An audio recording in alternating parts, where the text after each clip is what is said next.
Revenge on angry SUV mom. This happened 10 some years ago. It still makes me smile when I think about it.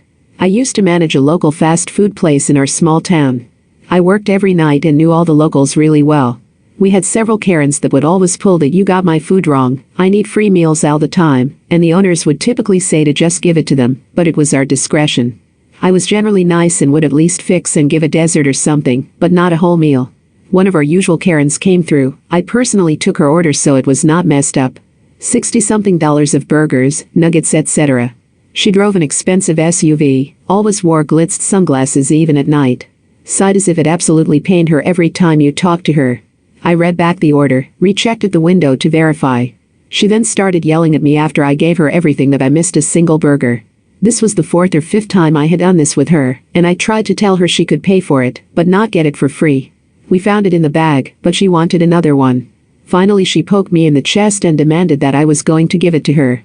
I apologized and said, "I'll be right back, I'll fix it." She smirked. I walked to the till, handed her 60 and some change, and told her to leave. She sputtered, finally took her sunglasses off. All the kids in her SUV started yelling, screaming and crying, demanding food from her. I imagine as we were the only thing open she had to cook for them. I saw her many times after that, and magically her orders were always correct. TLDR.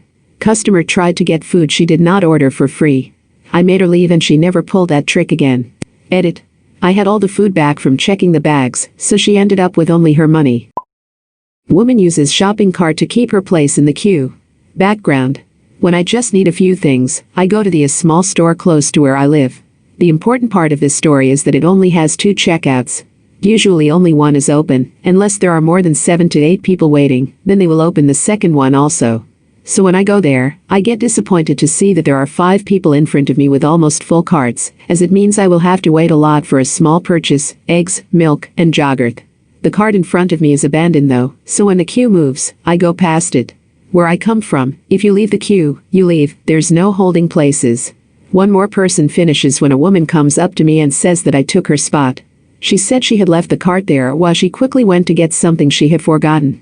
I say that she left her place, and a cart is not a substitute for her standing in line. She gets annoyed and demands that I give her place back. The thing is, when she came up to me there was no one behind us, so I was the only one who had taken her place. Also, I only had 3 items, while her cart was full. I didn't really feel like arguing though, so I let her go in front of me, but first I asked the cashier if it's possible to open the other checkout. The cashier calls a coworker who opens up the other checkout. I quickly go there, while the woman and her cart are now blocked by a candy display between the 2 checkouts, and more people standing in the queue behind us, also trying to change checkout line. By the time I'm done, the woman with the cart hadn't even begun to put her groceries on the belt. I made sure to make eye contact with her and wave as I left. She kept stealing my washing powder, so I gave her dye. I don't mind when my roommates borrow my stuff. We've all been there. All I ask is that they replace what they take. Do you drink my milk? Just buy me a new milk. It's as simple as that. Unfortunately my roommate doesn't seem to get this. She keeps taking my stuff, and when I ask her to please replace everything she takes, she'll buy one new thing and forget to do it the next time, despite having more money than me. I finally snapped when I wanted to wash my clothes, but only found an empty box that used to contain my washing powder. I don't buy fancy or expensive stuff, and I don't care about brands. After using the last of my powder a week earlier, she could literally have bought the cheapest no-brand powder in the world, and I would have been fine. I just snapped. I had told her over and over to not use my washing powder if he wasn't going to replace it, and I just had enough. I bought a new box of washing powder, some Dye machine dye, mixed it with a bit of the washing powder, and dumped it into the old box. When the dye is dry it looks like washing powder, especially if you're not expecting it. I took my new box of washing powder to my room and waited. A week later I came home from work and saw her laundry hanging outside, all with a mysterious pink color. She stomped up to me and demanded to know what I had done.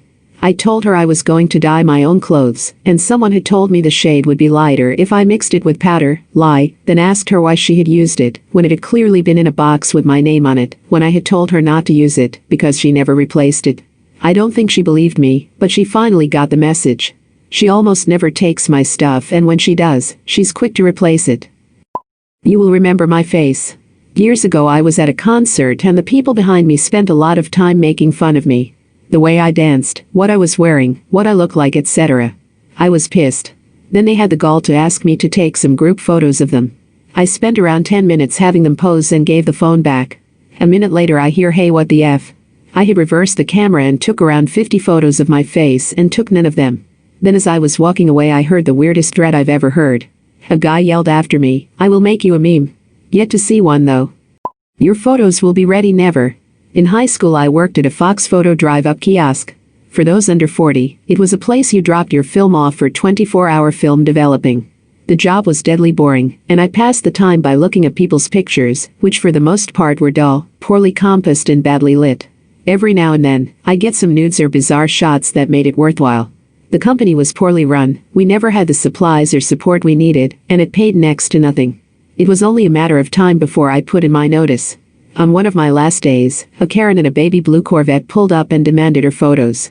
She drove off and a few minutes later came back in a rage and started bitching and berating me because her photos were printed backwards and were the mirror image of what they should have been. She hurled personal insults at me even after I told her I wasn't the one who messed up, since the photos weren't processed in my little booth. She threw the package of photos at me through the window, and as I tried to apologize, she screeched off mid-sentence. The next day Karen came back demanding her photos. I told her she drove off before I could ask her if she wanted 24-hour service on the reprints. This was totally passive-aggressive, since reprints always took longer. I told her it would be a few days after my last day. What she didn't know was that after her abusive tirade, I had taken her package of photos and negatives and deposited them in the trash, and she would never get her photos. I would have felt bad passing Karen and her never-delivered photo problem on to my successor, but the girl they hired to take my place was from my high school. She was a mean girl Karen in training, and I guess I gave her some on-the-job training. I hadn't even thought of this until I was reading some other posts in this petty revenge thread. One thing I learned is to never be rude to service people. You never know how many F's they have left in them. Refuse to let me go home on time? Give me loads of overtime then. My supervisor was one of those little pricks who did absolutely nothing and loved being in power and was always on a power trip. He delighted in being the supervisor even though he didn't know how to do his job and was horrible at it. He loved holding people over their shifts just to see them squirm and run late to whatever things they had planned after work. He loved to belittle me and call me useless and stupid. In the state where I work at, any shift worked over 5 hours entitles you to a 30-minute unpaid lunch break, and if you don't clock out or take a lunch break before then you automatically get a full hour's worth of pay. I was also entitled to double time if this happened for consecutive days in a row. I was routinely scheduled for shifts that were 4 hours and 45 minutes, which just cut me short of the 5-hour mark. Before my shift would end, I would make a show of looking at my watch and talk excitedly about my plans after my shift. Supervisor would then purposely hold me over, which would turn my shift into 5 hours and enabling me to get those extra $15 an hour. Or I would purposely be slow at a task in which he would laugh at me and say, "It's so cute and pathetic at how slow and bad I am." I ended up getting so much overtime pay because of him, and eventually he got in trouble for consecutively holding me over, and the company having to pay me so much for overtime. F with me, and I left with you. You wanna mess with my clothes? Okay, hope you like Reese's. Story didn't happen to me, but to my girlfriend who gave me permission to post it. She was doing laundry one night at her freshman dorm, and when she went to put her clothes in the dryer, someone had taken her clothes out of the wash and scattered them all over the laundry room, as well as the entrance. Like panties in the hallway. At that time there were other washers free, so there was no need to take her clothes out to use that washer specifically, even if she had left them in there for a long time. She's embarrassed and angry, but just picks up her clothes and puts them in one of the dryers and storms off. When she goes to check on her dry clothes, she again sees them scattered all over the laundry room and hallway, with the girl's clothes in the dryer she was using. They weren't even fully dry. And she knew it was the same girl because of the laundry basket. She was so pissed she didn't even pick up her clothes. She went to the dorm market and bought a bag of mini Reese's cups, the unwrapped kind. She went to the laundry room and dumped the whole bag into the girl's drying clothes, and let it continue running, then gathered her clothes and put them in another dryer, sitting there and watching them dry. Apparently the room smelled great afterwards. Nanis' revenge on uninvited dinner guests. So this is a story my grandma loves to tell, among many others. She's a genius at being petty. So back in the early 90s, my grandparents, Nani and Papa, neighbors, a married couple, loved to show up uninvited about a half hour before lunch dinner and invite themselves to stay for the meal. The first few times it was just slightly irritating, but my Nani prides herself on being an amazing host and took it in stride. She let them stay, did some last-second magic in the kitchen to make sure there was enough food for everyone, and always hoped that this was the last time the neighbors would impose on them.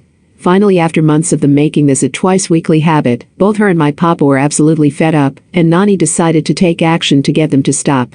It's worth mentioning that my grandparents owned a Cocker Spaniel named Maggie. So, lo and behold, the neighbors showed up again and invited themselves to stay for dinner. My sweet Nani was expecting this and set the table, served them an amazing meal, and after they were all finished eating, gathered up the plates, laid them on the dining room floor, called Maggie into the dining room, and let her lick the plates clean. The couple were horrified as my Nani then gathered up the plates and put them back into the cupboard. The couple never returned for a meal again. Thank you for watching. Please subscribe for more.